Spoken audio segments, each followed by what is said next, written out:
When I reviewed the Civic Type R last year, I declared that it just might be the greatest dad car of all time. It was insanely practical, lightning fast, and an absolute pleasure to drive. But as it stands right now, the even more perfecter 2021 model starts at $37,500. And the new limited edition, which is even more awesomer than that car, starts at $44 grand. That's like the price of 2 regular price Civics, or like a really nice oriental carpet, or a semester at Trump University. But what if you could get nearly all of the practicality and driving experience, along with like 75% of the speed, for maybe roughly 2/3 of the price? Well, the good news is, you can.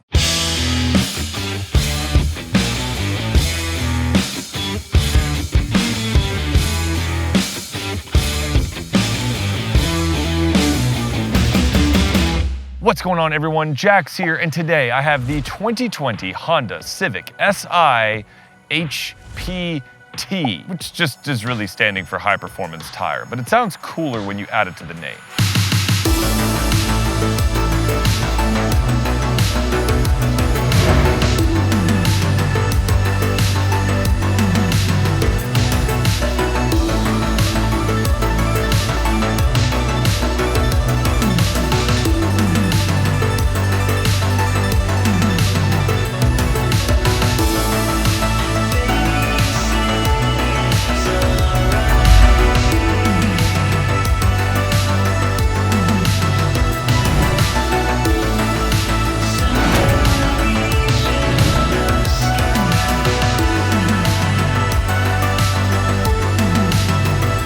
This generation of Civic has been around since 2016, and in my opinion, its styling has improved over time. While the overall shape has always been nice, the front fascia especially has gotten a lot better. And I think this Si, with its red paint and black trim and black wheels, because you know I'm partial to red and black, might just be the best iteration yet of the Civic sedan. Yeah, I know the fake black plastic vent things are still there, but Honda has seen fit to break them up with a piece of body-colored plastic, as if they're saying to the customer, we've heard your complaints, but only just. And I'm not really lamenting the loss of the coupe body style for the 2021 model year.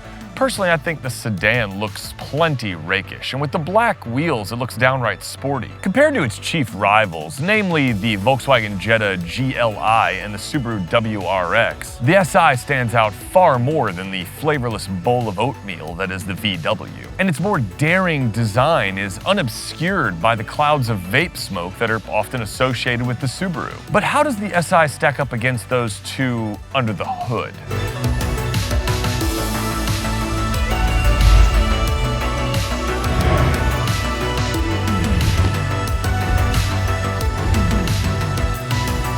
Well, it's slower, but that might not matter as much as you might think. The Si is powered by a 1.5-liter turbocharged 4-cylinder that makes 205 horsepower and 192 pound-feet of torque.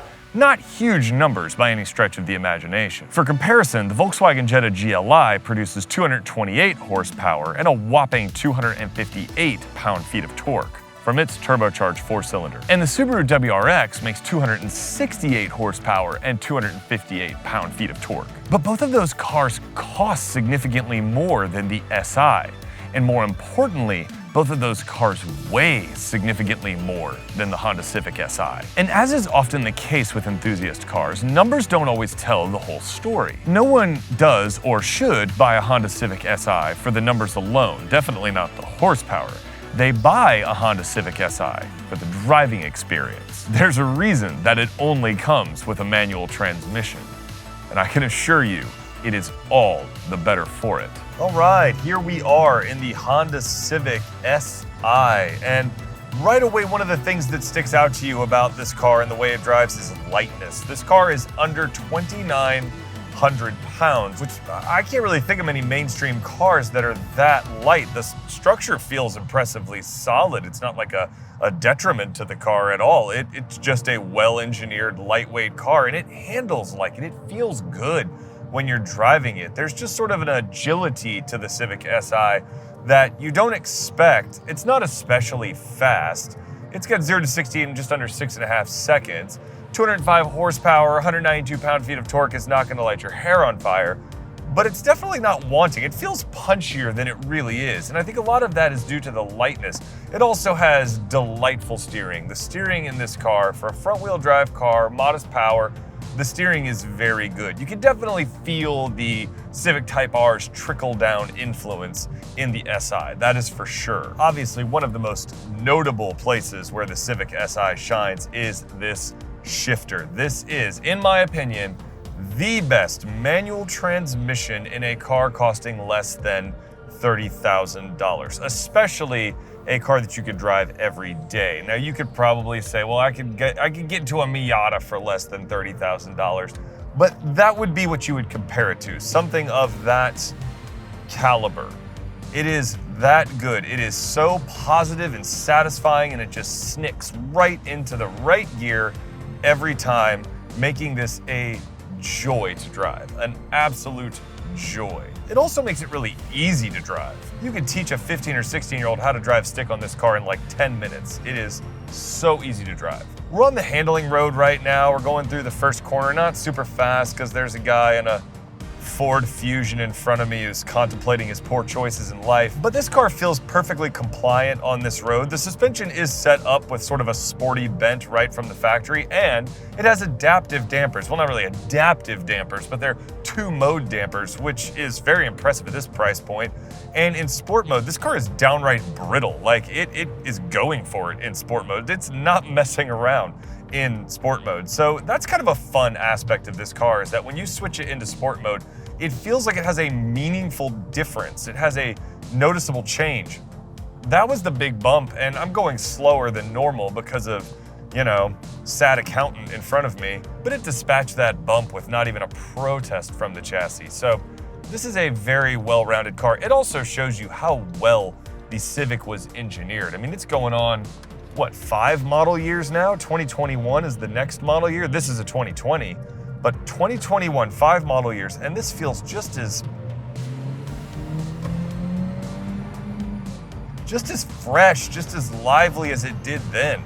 In fact, I think it's gotten better over time. I think the Civic has really matured in a positive way. It's just gotten better and better, and this Si is proof of that. Another thing that's impressive about this car is it comes with a limited slip differential from the factory, and it works. I mean, it understeers. You can feel that weight building up at the front corner as you go through a turn, but it still is, it's an impressively neutral-ish handler considering it's not a Type R. This is a car that you would drive every day, and also considering its $26,000 price. Another thing that is very much like the Type R, not quite as aggressive, but equally fantastic, are these seats. These are incredible seats in a car at this price, and I am just in love with them. I said the Type R seats are like the best thing ever. These are like diet Type R seats. They're not quite as aggressively bolstered, but the shape of them and the bolstering that they do have, the shape of the backrest, especially for me, it just feels fantastic. I could drive in these seats all day long. They're just simple kind of textile cloth seats, and they're fantastic. Now, a couple things you want to note if you are looking at a Civic Si. All of them come with a manual transmission, and it is a delight to shift. However, they do have a tendency to rev hang. Now, what is rev hang? That just means that when you are shifting between gears, especially first to second and second to third, the revs don't necessarily drop as you clutch in and go for the next gear. It's not really a negative. There's nothing wrong with that.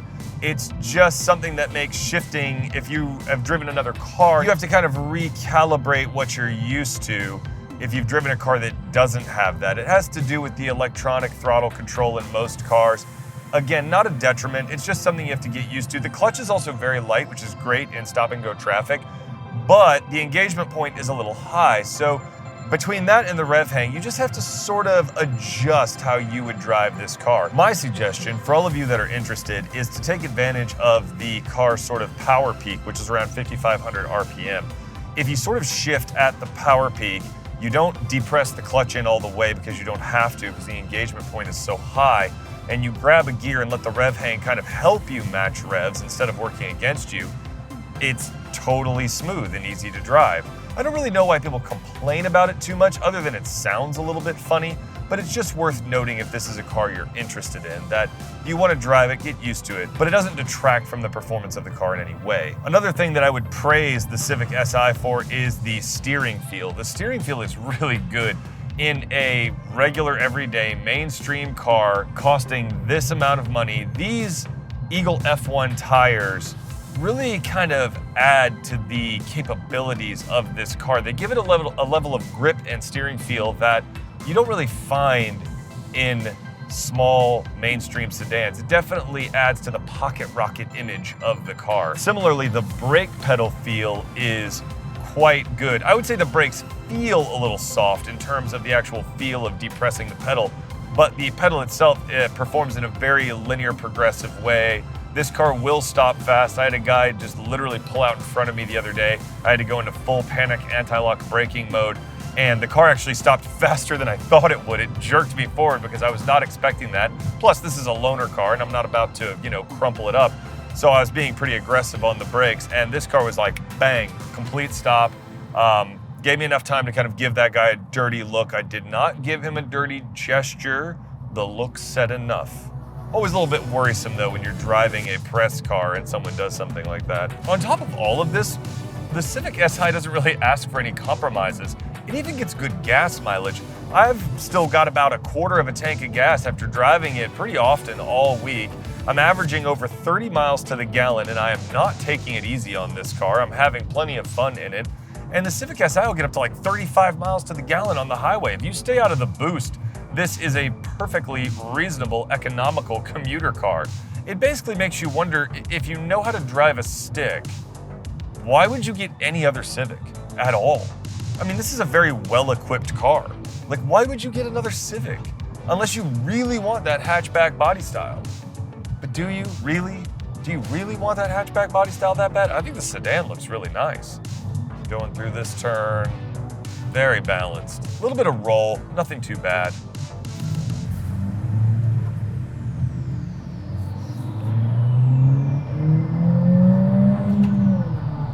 I wish the exhaust was a little naturally louder. They pipe in some noise, and it's a nice noise. It's fun. I know one thing people kind of complained about when the Si debuted was that it has a 1.5-liter turbocharged engine and not a naturally aspirated screaming 4-cylinder. And I get it for nostalgia's sake. I mean, I was in college when the 99 Si came out. That sort of was the legendary, what was it, 8,500 RPM redline. I mean, just absurd in 1999. One of the most famous VTEC Hondas of all time. And when that car came out, it was a sensation because nobody had ever seen anything like that. But I don't necessarily think that this car is out of character with what the Si represented. Basically, this is an absolute sweetheart of a car to drive. And you could happily drive it every day.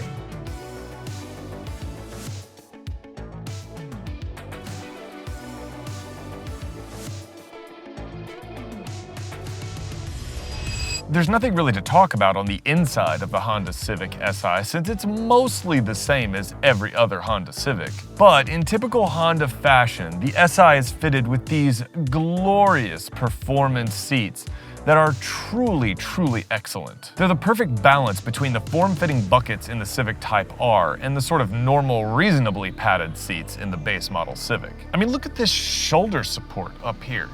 Where else do you get that for 26 grand? I just don't understand what's so hard about figuring out these sort of multi-purpose seats, because Honda apparently can, and they nail it again and again and again. They are like the masters of seating. I don't really understand why everyone else can't just copy them, but they typically make the most fabulous seats for the purpose of the vehicle. And these seats perfectly suit the Civic Si's character and intent. The Civic Si also comes with my favorite standard safety suite, Honda Sensing, which basically is awesome because it throws all of the safety goodies in as standard on like every model that they make.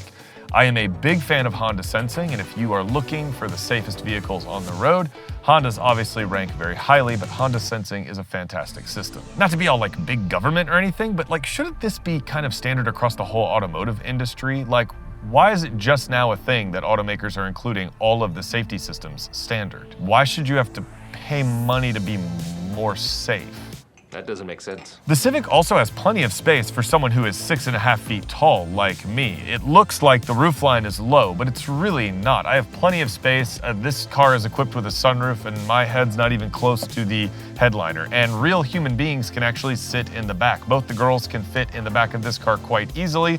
Ella is over 6 feet tall, so you can carry normal adults around in this car. 4 normal adults can fit in this car. The trunk is also massive for this class of vehicle, and there are reasonable cubbies and storage pockets all over the interior. The only real downside of the Honda Civic and the SI model as well is the infotainment system, which is getting incredibly dated at this point.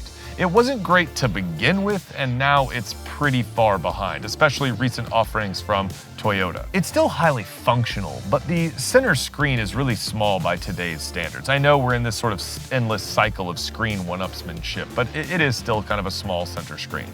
And it's a touch screen, and the graphics are like out of a Game Boy, and it's a little slow to respond. Don't worry, it has Apple CarPlay and all those connectivity options, so you can just default to that, but it's not the greatest. Also, the backup camera, and it actually has a turn signal camera, kind of like the Kia Telluride had, but the resolution of those cameras is like something you'd see on a Sega Game Gear. Don't remember Sega Game Gear from the 90s?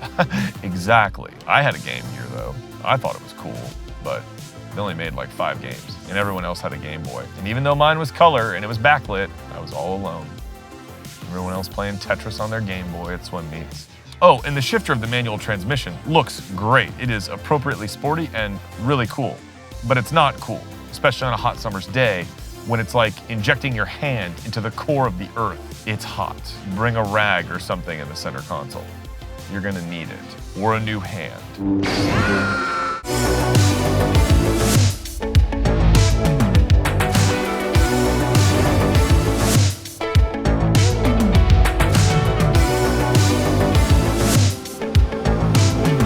So should you buy a 2020 Honda Civic Si HPT? Well, if you're looking for a fantastic driver experience with loads of driver engagement at this price point in the mid 20,000 range, then yes, you should. It rewards you with a driving experience that, to be quite frank, is really the only game in town when you're looking to spend $26,000. There's also not really another manual transmission equipped sedan with the SI's performance credentials that's as easy to live with on a day-to-day basis. In fact, there's not many sedans with manual transmissions anymore, period. At just over 26 grand, the Civic Si is one hell of a performance bargain when you consider some of the performance pieces you get for that price. You get the ultra-sticky Eagle F1 summer tires, you get a limited slip differential, you get 2-mode sports suspension, and you get the best manual transmission in any car sub 30 grand. If this is the last gasp of the manual transmission, especially at this price point,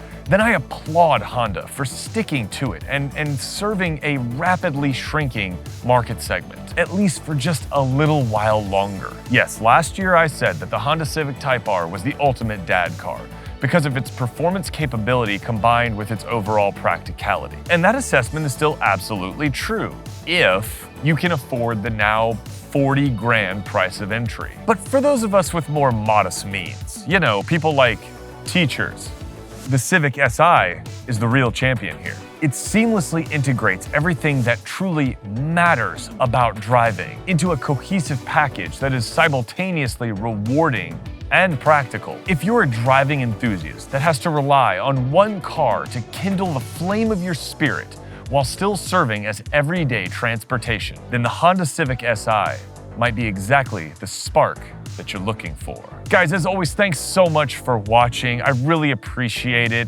Some of the comments and the responses to the videos have been awesome. Some of the things people have reached out on Instagram. If you're not following me on Instagram, please follow me on Instagram. But some of the things people have reached out and said, or that they're thinking about buying cars or they're looking into cars just from watching these reviews, really means a lot to me. If I could ever provide you with any value or advice, don't hesitate to ask. I love interacting with all of you. As always, ride safe, drive safe, and I will catch you in the next video. All right? Stay safe and healthy out there, okay? Peace. When I reviewed the Civic Type R last year, cars started up around me. It is a really busy day at the park. There's a dude just out of shot to my left just sitting in a car, running. And then some teens showed up over there to make out and switch cars. I don't know. I don't know. What the hell is that noise? Killer tree frog?